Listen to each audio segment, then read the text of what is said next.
또 좀 색다르다 이런 생각이 듭니다. 네. 아무튼 그 딱따구리 제목이기도 하고요.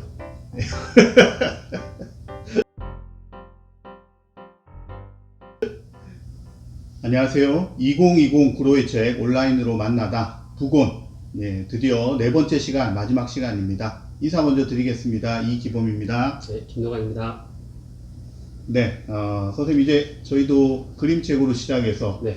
그래서 네 번째 마지막 에세이 아무튼 딱따구리까지 왔는데 네. 시작한 지 사실은 한 달이지만 이게 그 대면에서 우리 그 독자분들 또는 이제 주민분들을 만난 게 아니다 보니까 와서 이렇게 뒤에 보시는 것처럼 텅빈 도서관. 네, 뭐 사실 책들로 가득해 있으면 또 도서관의 느낌은 나지만 그래도 여기저기서 기웃기웃 또 보시기도 하시고 또 아이들 소리도 들려야 되는데 그런 아쉬움들을 좀 대신 전달했는지 어떤지는 잘 모르겠어요. 네. 그럼 오늘 저희가 나눠볼 마지막 네. 주제이자 책, 여기도 있죠? 아무튼 딱따구리. 특히 이 책은 뭐 초반에 먼저 읽고 글을 올려주신 분도 계셨어요. 저희 처음에 그림책 시작할 때요. 네. 우리 동네가 나와서 좋다 하셨는데 읽어보신 분은 뭐 어느 동네인지 금방 아실 겁니다. 네. 이 책 뭐 네. 구로의 책으로 가장 어울리는 책이 아닌가. 그래서 싶은 느낌이. 저도 선정된 이유와 좀 관련이 있는 게 아닌가 이런 생각이 들었거든요. 네네. 어느 동네인지 아시죠? 네. 고척동. 네네. 그렇죠. 저는 저와 같이 사는 분이 네. 고척 고등학교 나오셨거든요. 아, 네. 그 떡볶이집 또 알려준다고 해서 네. 갔었던 네. 백백집인가요? 뭐 네, 그런 저도 집도 알려주셔가지고 예. 거기 핫도그 사먹고. 뭐 고척 근린시장도 있고요. 네. 그 일대고 아마 이제 거기에 이야기 능골산에서 이야기가 나오는데 네네. 지금 뭐 이름이 이제 괴남 근린공원이기도 하고 네. 그쪽 일대 또 저는 한 번씩 가보는 고인돌이 있는 공간이기도 하고요. 네네. 아무튼 이제 그쪽이 또 배경이 되다 보니까 왠지 또 다른 곳과는 다른 또 그런 친근감이 들어요. 선생님 아무튼 시리즈라고 들어보셨어요? 네, 저도 이 책 네. 통해서 이제 처음 알게 된 건데 보니까 세 개 출판사가 네. 각각 1인 출판사들이거든요. 네네. 위고, 제철소, 네. 그리고 코난북스. 코난북스. 이건 이제 네. 위고에서 나온 책이고요. 긴 날개에 보시면 이 아무튼 시리즈가 쭉 발간된 그 네, 여기 목록이 있거든요. 있는데요. 이 책은 시점상 14번째 책이고요. 지금 5월달에 2020년 5월달에 여름이라는 주제까지 해서 30개 주제가 이미 책으로 나왔습니다. 네네네. 그래서 이걸 보면서 내가 쓰고 싶은 게 있나 없나 이렇게 찾아보게 되더라고요. 저도 그랬어요. 네. 없다였어요. 저는. 뭐 있었어요? 저는 술로 써야겠다 했는데 술이 있어요. 술이 있어요? 제가 생각한 형태 그런 술은 아니고요. 소주가 있네. 그리고 요 책에 나왔던 모든 책 중에 제일 잘 팔린 게 술이라고 그래요. 그래요? 근데 저는 막걸리라는 주제로 한번 해보고 싶다 이런 생각이 있고요. 우리 작가님은 어떤 주제로? 저는 산책이었어요. 산책. 산책 좋아하세요? 원래 안 좋아했는데 요즘에 그거밖에 할 게 없더라고요. 코로나 시대에 새롭게.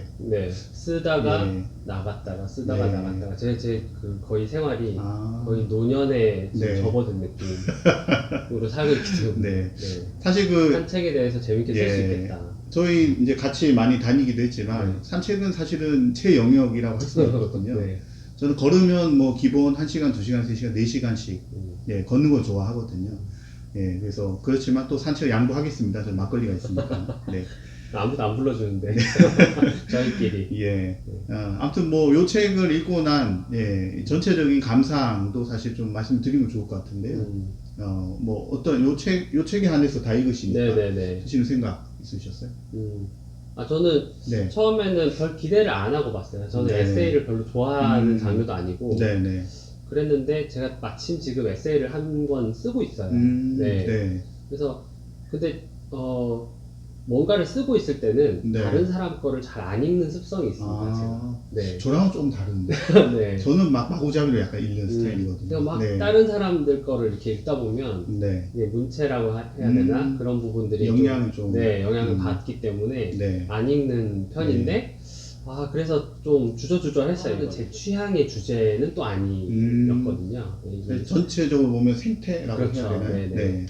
근데 3분의 1 정도 읽다 보니까 느낌이 굉장히 좋더라고요. 그래서 뭐 이 쓰신 분께서 어떤 전문가적인 영역도 있지만 그런 전문적인 어떤 영역을 자기 삶으로 끌고 들어와서 아주 사소한 것들 한 가지에 대해서도 실천하려고 하고 고민하려고 하고 이런 좀 진중한 삶의 태도라고 해야 되나? 요즘은 좀 잘 그런 사람들이 없잖아요. 그렇죠. 네, 그래서 좀 이 작가분의 좀 매력에 좀 많이 빠지게 됐다고 해야 되나? 네, 생태라는 단어가 사실은 저희 하나 윗세대하고는 굉장히 먼 단어예요. 네, 맞아요. 예, 근데 저희 세대부터 등장을 해서 관심 가진 사람들에게는 뭔가를 바꿔주는 예, 그런 단어였는데 그 바뀌어가는 과정 속에 등장하는 인물들을 저는 이제 이분은 이제 개인적으로 만나셨죠. 예를 들면 최재천 교수라든지. 근데 전 책으로 이제 만났던 제인구달, 제인구달을 통해서 최재천 교수, 최재천 교수를 통해서 뭐 통섭이라든지 또는 생태 또는 이제 뭐라고 할까요? 생명 다양성 이런 것들을 알게 됐는데 저는 책으로 알게 된 거를 이분은 책으로 끝난 게 아니라 바로 예, 그 선생님 또는 같이 연구하는 집단들과 함께 생활을 하면서 그것을 삶의 어떤 지향으로 삼고 예, 일상화시켜 가는 과정들 어떻게 보자면 관심은 갔었지만 제가 살아보지 못한 아니면 살아가시는데 또 맞아요. 이분들의 연배를 제가 또 찾아보니까 저희랑 또 비슷해요. 한번 이렇게 만나면 저는 또 막걸리를 좋아하니까 막걸리를 한잔 하면서 또 선생님들 이야기를 듣고 싶다 이런 생각이 들 정도로 좀 그런 공감대들이 좀 같고요. 뭐 내용으로 좀 들어가서 보자면 크게 이제 4가지로 나뉘어져 있잖아요. 근데 좀 서두격에 해당되는 뭐 일종의 자기의 결혼 러브 스토리랑 딱따구리와의 어떤 관계, 제목이 딱따구리니까요. 두 번째부터는 이제 뭐 강릉 시절의 삶, 영국 시절의 삶, 그리고 고척동의 삶. 크게 이제 4가지로 나눠지는데 아마 이제 우리 읽으시는 우리 구민들께서는 4번째 해당되는 고척동 부분에서 여기 거기 아닌가? 뭐 이런 재미도 같이 있지 않았을까? 그런 생각들이 듭니다. 또 뭐 재미있는 에피소드들이 되게 많잖아요. 그렇죠. 네, 되게 좀 미소 짓게 만드는 여러 가지 에피소드들이 있는데. 선생님 어떤 게 제일 먼저 떠오르세요?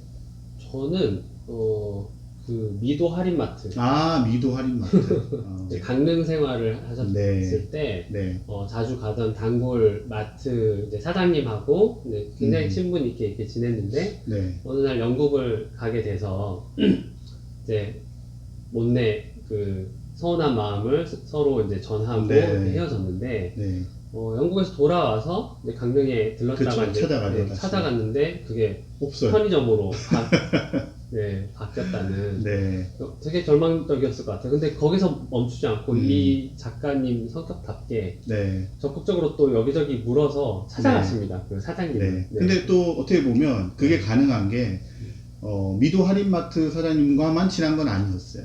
동네 주변 분들과 미용실도 있고, 문방구도 있고 관계가 있었기 때문에 그런 이야기를 꺼냈을 때 아마 흔쾌히 알아봐 주셨을 것 같아요. 관계 맺는 데 어떤 주저함이 없고 굉장히 용감하다라는 느낌을 많이 주더라고요. 또 뭐 다른 뭐 강릉 시절 에피소드 떠오르고 있으세요? 저는 이제 강릉에 대한 별로 로망이 없었는데 이 글을 보면서 그래 굉장히 좋을 수도 있겠다 여기에 산다는 것이 그런 생각이 들었고요.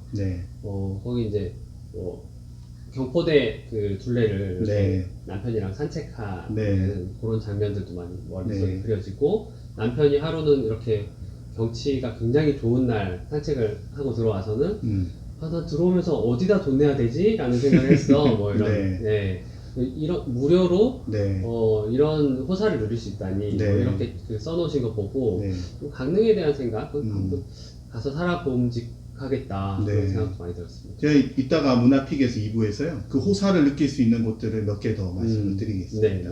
저도 똑같이 공감을 한 부분이거든요. 강릉 시절 말고도 그 영국 시절이 사실은 분량적으로 제일 길잖아요. 케임브리지 시절.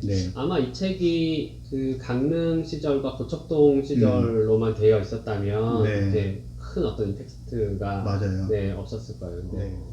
작가의 주제의식에 대해서도 굉장히 좀 뼈대 역할을 해주는 게 이제 영국 생활인 것 같아요. 이분이 하시는 일도 영국의 케임브리지 대학에서 연구원으로 지내면서 박사학위를 밟고 이렇게 했던 그 생활인데 뭐 여러 가지 일들이 있죠. 제가 그 기억에 남는 거는 책꽂이 같은 어떤 선반 같은 거를 집 앞에 놔두고 버릴 물건들을 갖다가 두면 쓰고 싶은 사람은 거기서 알아서 가져가는 게 무료 일종의 무료 장터 개념이죠.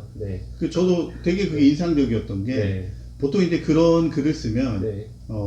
그렇게 해서 사람들이 자기의 물건을 갖다 두고 누가 가져가고 필요한 걸 가져가고 해피엔딩이 끝나야 되는데 현실적인 또 다른 의미가 들어가 있죠. 네, 미도 할인마트의 운명과 같았죠. 네. 어느 날 저기 민원이 너무 많이 들어오고.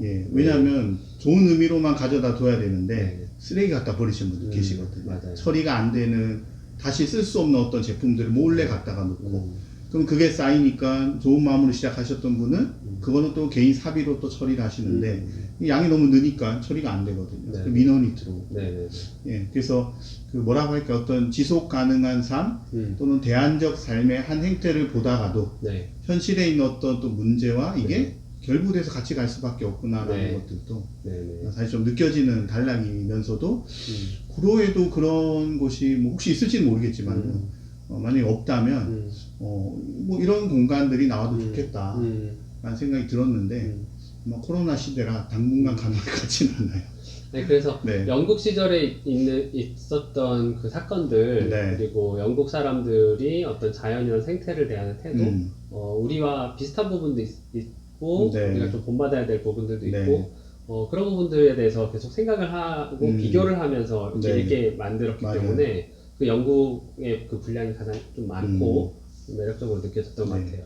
저는 우리나라에 한번 도입해도 괜찮지 않을까 싶은 그 제도가 엥테르 마르쉐라고 해서 못난 과일들을 모아서 이렇게 마트 한 켠에 매매를 이렇게 만들어 놓으면 그건 뭐 기존 가격보다 뭐 30%, 50% 이렇게 할인해서 하는 B급 과일이나 채소들만 따로 유통을 하거나 하는 곳이 없지는 않은데 이게 일상이라고 할 수가 없어요. 그러니까 이제 여기서 지금 작가님이 말씀하신 거는 일상 속으로 스며든 그런 어떤 이게 제품이 아니라 생산된 이런 것들이 우리의 이제 생명을 지탱해주는 하나의 이제 필수적인 요소로 인식하고 가져가는 그런 어떤 모습으로서 사실은 저도 그렇게 생각하거든요.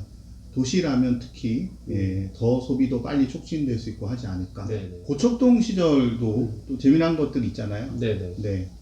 그 고물상. 고물상 그 주인분과의 또 미도 할인마트급의 관계가 또 맺어집니다. 식기 건조대를 중고로 파는 데가 있나 찾다가 고물상에 가서 그걸 기어이 찾아서 나오는. 근데 거기에는 거의 젊은 사람이 찾아온 경우가 없어요.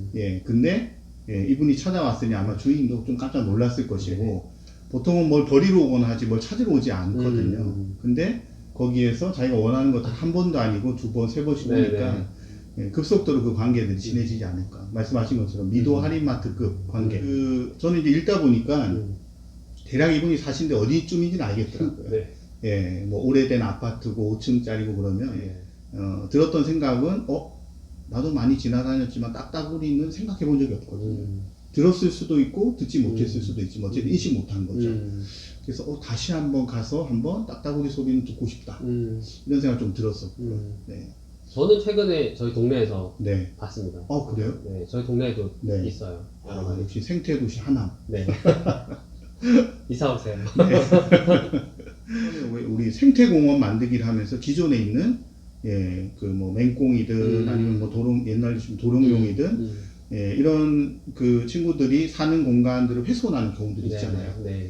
생태숲 만들기 하면서 나무를 다 베버려. 요 얼마 전에 그 제주도 보니까요. 비자림 숲 들어가는 길, 숲길 만든다면서 숲을 잘라난 사진 보고 너무 황당한데 행정과 이 시민 편의와 생태 간의 어떤 그런 관계들 그 되게 오랫동안 반대 운동을 하고 했었는데 지금 결국 다 했어요.